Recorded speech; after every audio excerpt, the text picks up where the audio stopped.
Hello students, welcome back to my channel. तो बच्चों, आज मैं आपके लिए लेकर आया हूँ morphology of flowering plant chapter. ये चैप्टर नीट के पर्पज से बहुत ही इंपॉर्टेंट है। हर साल इस चैप्टर से नीट एग्जाम में 3 या 4 क्वेश्चन जो है वो पूछे जाते हैं। Morphology of flowering plants, it means जो फ्लावरिंग प्लांट्स हैं हम उनकी मॉर्फोलॉजी देखेंगे। फ्लावरिंग प्लांट्स कौन होते हैं? जो एंजियोस्पर्मिक प्लांट्स होते हैं, ठीक है, उनको हम फ्लावरिंग प्लांट्स बोलते हैं, उनकी मॉर्फोलॉजी देखेंगे। मॉर्फोलॉजी का मतलब है यहाँ पर जो उसका जो एक्सटर्नल जो स्ट्रक्चर है, जो उसके पार्ट्स हैं, हम उसकी स्टडी करेंगे यहाँ पर। तो यहाँ पर एक मैंने एंजियोस्पर्मिक प्लांट लिया है और ये प्लांट जो है वो मको का प्लांट है। मकोए जो होती है उसका साइंटिफिक नेम है सोलेनम नाइग्रम, जो कि सोलेनेसी फैमिली से बिलोंग करता है। ठीक है, तो यहाँ पर एक एंजियोस्पर्मिक प्लांट है मको का। तो यहाँ पर हम देखेंगे इसमें रूट है, स्टेम है, लीव्स हैं, यहाँ पर फ्रूट्स हैं और फ्लावर्स भी हैं यहाँ पर इसमें। ठीक है, तो सारे स्ट्रक्चर की हम बात करेंगे, यहाँ पर डिस्कस करेंगे इसको हम। अगर हम किसी एंजियोस्पर्मिक प्लांट को देखते हैं तो एक उसका अंडरग्राउंड पार्ट होता है जो रूट सिस्टम कहलाता है। ठीक है, और एक इसका एरियल पार्ट होता है जो शूट सिस्टम कहलाता है। रूट सिस्टम जो है यहाँ पर प्राइमरी रूट, सेकेंडरी रूट और टर्शियरी रूट से मिलकर बनता है, जबकि शूट सिस्टम जो होता है इसका stem, leave, fruit and flower से मिलकर बनता है। ठीक है, यहाँ पर हम देखते हैं जो फ्लावर एंड फ्रूट हैं ये इसका रिप्रोडक्टिव पार्ट बनाते हैं किसी भी प्लांट का। ठीक है, और ये root, stem and leaf, root, stem and leaf जो है वो प्लांट का वेजिटेटिव पार्ट बनाते हैं। ठीक है, इसी तरीके से हम देखेंगे यहाँ पर एक बड भी हमें मिलती है, जो स्टेम हमारा है तो इसमें हम देखेंगे बड भी मिलती है। और यहाँ पर हम देखेंगे कुछ स्ट्रक्चर और हैं, जैसे नोड है। ये नोड वो स्ट्रक्चर होता है स्टेम का जहां से लीफ अराइज होती है, और दो नोड के बीच में जो है एक स्ट्रक्चर होता है जिसको हम बोलते हैं यहाँ पर इंटरनोड। ठीक है, तो यहाँ पर एक प्लांट है, इसको हमने यहाँ पर डिस्कस किया। अब हम वन बाय वन करके इसकी जो पार्ट्स हैं इसके उसकी स्टडी करेंगे। जैसे सबसे पहले हम यहाँ पर रूट की स्टडी करेंगे, रूट के टाइप्स देखेंगे, रूट के फंक्शंस, रूट के मॉडिफिकेशन देखेंगे।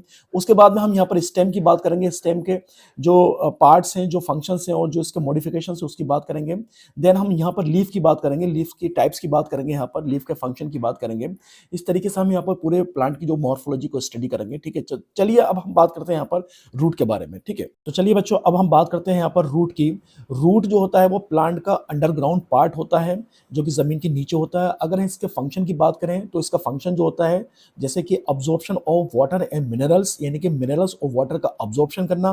Then provide proper anchorage to the plant, plant को एनकरेज प्रोवाइड कराना। And then storing the reserve food material.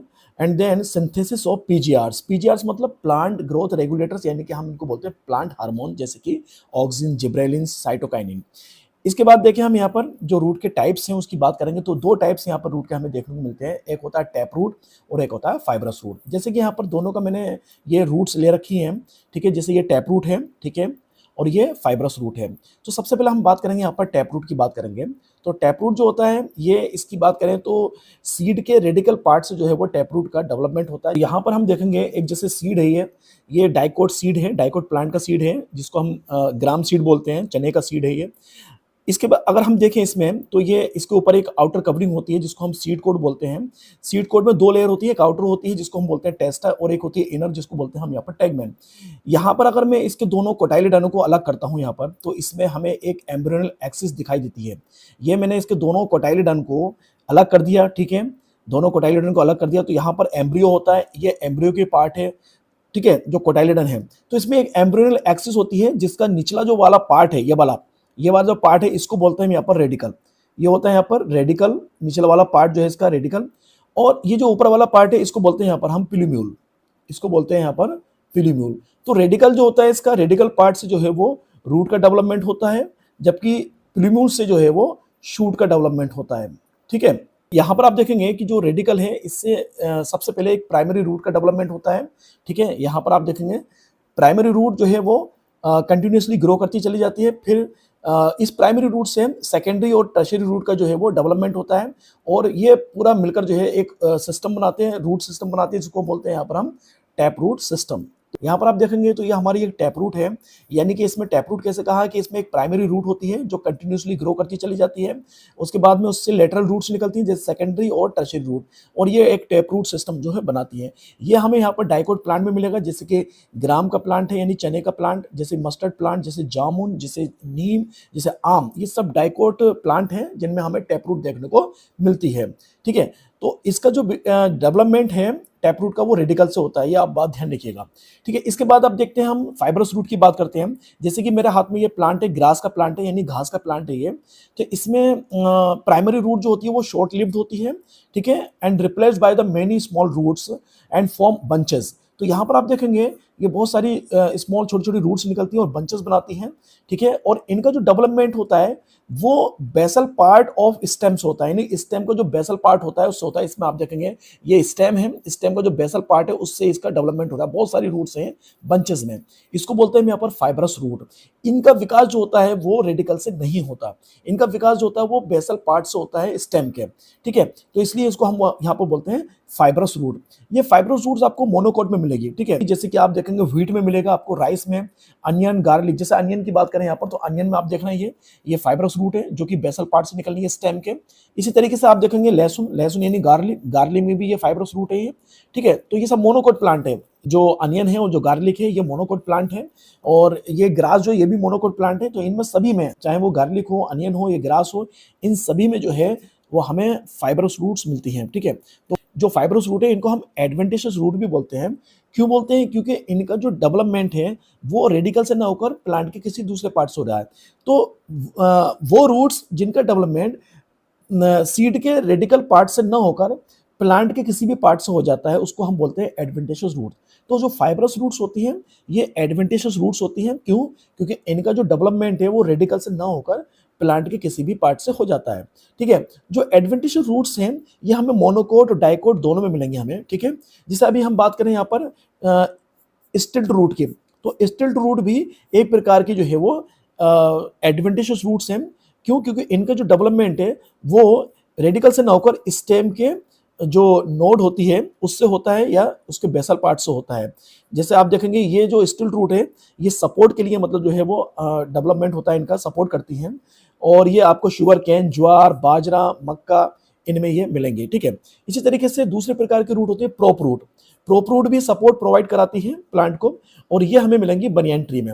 जो बनियान ट्री होता है यानी कि जो बरगद का पेड़ होता है, ये बरगद के पेड़ में हमें मिलेंगी। आपने बरगद के पेड़ में देखा होगा कुछ रूट्स यहाँ पर ये हैंगिंग फॉर्म में रहती हैं, लटकी रहती हैं, और ये कहलाती है हमारी प्रोप रूट। इनको बोलते हैं यहाँ पर हम प्रोप रूट। तो ये एडवेंटिशियस रूट्स हैं, और भी बहुत सारी एडवेंटिशियस रूट्स मिलती हैं जो जिनका डेवलपमेंट रेडिकल से ना होकर प्लांट के किसी भी अदर पार्ट से हो जाता है, ठीक है। तो अगर एक चीज और हम देखें यहाँ पर, जो टैपरूट है, टैपरूट सॉइल में डीप पेनिट्रेट होती हैं, यानी कि वाटर के सर्च में बहुत गहराई तक चली जाती हैं। लेकिन जो फाइब्रस रूट्स होती हैं ये सरफेस फीडर होती हैं, ज़्यादा गहराई तक नहीं जाती, ठीक है। तो ये इनमें एक यहाँ पर डिफरेंस भी हम देखने को मिलता है, ठीक है। तो ये था हमारा टाइप्स ऑफ रूट्स। अब हम इसके मॉडिफिकेशन की बात करेंगे, ठीक है।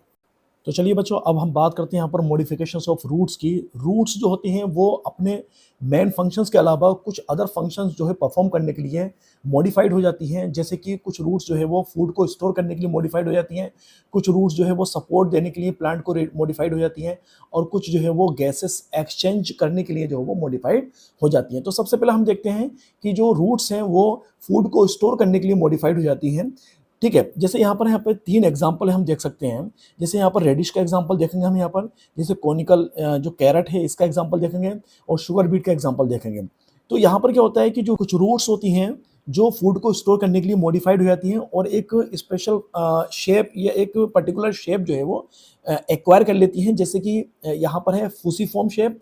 फूसीफॉर्म शेप जो होता है वो होता है कि दोनों साइड से जो है वो टैपरिंग होता है और बीच में जो है वो थिक होता है। ये हमें मिलेगा मूली में, यानी कि रेडिश में, ठीक है। इसको बोलते हैं यहाँ पर फूसीफॉर्म। इसी तरीके से एक शेप होता है जो ऊपर से मतलब जो है वो थिक होता है, बट ग्रेजुअली जो है वो डिक्रीज होता चला जाता है उसका शेप, और एक कौन शेप वो एक्वायर कर लेता है, और ये कहलाता है हमारा कोनिकल शेप, और ये मिलेगा हमें कैरेट में, यानी कि गाजर में। इसी तरीके से आप देखेंगे नेपीफॉर्म शेप होता है, जो ऊपर एकदम बहुत ज़्यादा थिक होता है, बट नीचे अगर देखें लोअर साइड में एकदम टैपरिंग होता चला जाता है। और ये जो हमें मिलेगा ये मिलेगा शुगर बीट में और टर्निप यानी कि शलजम में। तो ये हमारा नेपीफॉर्म शेप होता है। तो इस तरीके से जो है रूट्स जो है अपने आप को जो है वो मॉडिफाइड कर लेती हैं फूड को स्टोर करने के लिए इन शेप्स में, ठीक है। फूसीफॉर्म, कॉनिकल और नेपीफॉर्म में, ठीक है। चलिए अब हम देखते हैं यहाँ पर कुछ रूट्स प्लांट को सपोर्ट देने के लिए भी मॉडिफाइड हो जाती हैं, ठीक है। जैसे कि हम देखेंगे यहाँ पर एक रूट होती है जिसको हम बोलते हैं स्टिल्ट रूट। स्टिल्ट रूट जो है हमें मिलेंगे यहाँ पर शुगर कैन में, आप देखेंगे शुगर कैन एंड मेज, ज्वार बाजरा में भी मिलेंगी, ठीक है। तो मेज में यहाँ पर आप देखेंगे ये मिलेगी स्टिल्ट रूट। और स्टिल्ट रूट कैसे आप देखेंगे, इनका जो डेवलपमेंट होता है, जो नोड होता है स्टेम का, स्टेम के नोड से निकलती है। जैसे ये हमारा नोड है, ठीक है, इस नोड से जो है यहाँ पर इस तरीके से ये स्टेम के निकलती है नोड से, ठीक है। और जो सोइल होती है, सोइल में जाकर जो है ये फिक्स हो जाती हैं और इस तरीके से प्लांट को जो है वो सपोर्ट प्रोवाइड कराती हैं, ठीक है। तो ये सपोर्ट के लिए है। इसी तरीके से एक सपोर्ट के लिए और है, मतलब यहाँ पर इसको हम बोलते हैं यहाँ पर प्रोप रूट, ठीक है। तो प्रोप रूट की बात करेंगे यहाँ पर हम, तो प्रोप रूट जो है ये हमें किस में मिलेगी, ये मिलेगी हमें बेनियन ट्री में। प्रोप रूट कहाँ मिलेगी, जो बेनियन ट्री, जो फाइकस ट्री होता है, बेनियन ट्री में मिलेगा। इसमें क्या होता है कि इसमें जो प्लांट है, ठीक है, बेनियन ट्री का जो प्लांट है, इसका जो स्टेम है, स्टेम से जहाँ पे इस तरीके से ये लटकी रहती हैं और सॉइल में जाके फिक्स हो जाती हैं, जो प्लांट को सपोर्ट प्रोवाइड कराती हैं, और ये कहलाती है हमारी प्रोप रूट। और ये प्रोप रूट जो होती हैं ये हाइग्रोस्कोपिक होती है नेचर में, यानी कि वाटर का अब्जॉर्प्शन भी करती हैं, ठीक है। तो ये हमें मिलेगी बेनियन ट्री में। तो ये तो हुआ सपोर्ट के लिए। अब कुछ रूट्स जो होती हैं वो रेस्पायरेशन में परफॉर्म करती हैं, ठीक है। तो यहाँ पर मॉडिफाइड हो जाती हैं फॉर गैसेस एक्सचेंज और रेस्पायरेशन, ठीक है। ये किस में मिलेगा हमें, जैसे एक प्लांट होता है जिसको हम बोलते हैं राइजोफोरा, ठीक है। राइजोफोरा जो होता है वो ऐसी सॉइल में ग्रो करता है, ठीक है, जिसमें सॉल्ट की ज़्यादा मात्रा होती है, ठीक है। या हम कह सकते हैं कि यहाँ पर जो मार्शी एरियाज़ होते हैं, मार्शी एरियाज़ में जो है ये राइजोफोरा ग्रो करता है, ठीक है। तो मार्शी एरियाज़ ऐसे एरियाज़ होते हैं इनके जिनकी सॉइल में जो ऑक्सीजन होती है उसकी बहुत ज़्यादा डेफिशिएंसी होती है, और इस डेफिशिएंसी को पूरा करने के लिए ये राइजोफोरा क्या करता है, इसकी जो रूट्स होती हैं, ये रूट्स जो होती हैं, टैप रूट होती हैं, वो बाहर की ओर इस तरीके से निकल आती हैं, ठीक है। ये बाहर की ओर रूट्स निकल आती हैं, और इन रूट्स को हम यहाँ पर बोलते हैं यहाँ पर न्यूमेटोफोर। क्या बोलते हैं इनको हम, न्यूमेटोफोर, न्यूमेटोफोर। इन न्यूमेटोफोर में यहाँ पर पोर्स होते हैं, छिद्र होते हैं, ठीक है। और ये जो छिद्र हैं इनके ही जरिए जो है वो क्या होता है, गैसेस एक्सचेंज होता है, जो गैसेस एक्सचेंज करते हैं, ठीक है, गैसियस एक्सचेंज, गैसेस एक्सचेंज इनके द्वारा होता है। तो ये कहलाती है हमारे यहाँ पर रेस्पायरेटरी रूट्स। इनको क्या बोलते हैं हम यहाँ पर, रेस्पायरेटरी रूट्स, ठीक है, जो कि हमें किस में मिलेगा, राइजोफोरा में, रेस्पायरेटरी रूट्स। अच्छा, यहाँ पर एक बात तो बता दूं आपको यहाँ पर मैं, कि जो राइजोफोरा है इसको हम मैंग्रोव वेजिटेशन बोलते हैं। मैंग्रोव वेजिटेशन, मैंग्रोव वेजिटेशन वो होती हैं जो दलदली स्थानों पर जो है वो ग्रो करते हैं। वेजिटेशन, वेजिटेशन जो दलदली स्थान पे यानी मार्शी एरियाज में जो है ग्रो करते हैं, उनको हम बोलते हैं यहाँ पर मैंग्रोव वेजिटेशन, ठीक है। तो ये रेस्पायरेटरी रूट्स होती हैं जो हमें राइजोफोरा में मिलती हैं, ठीक है। इनमें इन रूट्स को हम यहाँ पर न्यूमेटोफोर भी बोलते हैं, जिनमें छिद्र होते हैं और जो गैसेस एक्सचेंज करते हैं। इसी तरीके से और भी रूट्स होती हैं जो कि मॉडिफाइड हो जाती हैं, जैसे कि नोड्यूलेटेड रूट्स होती हैं, जो पल्सस प्लांट्स होते हैं, लिग्यूमिनस प्लांट्स होते हैं, उनमें मिलती हैं, जिनमें रूट्स में नोड्यूल्स होते हैं, ठीक है।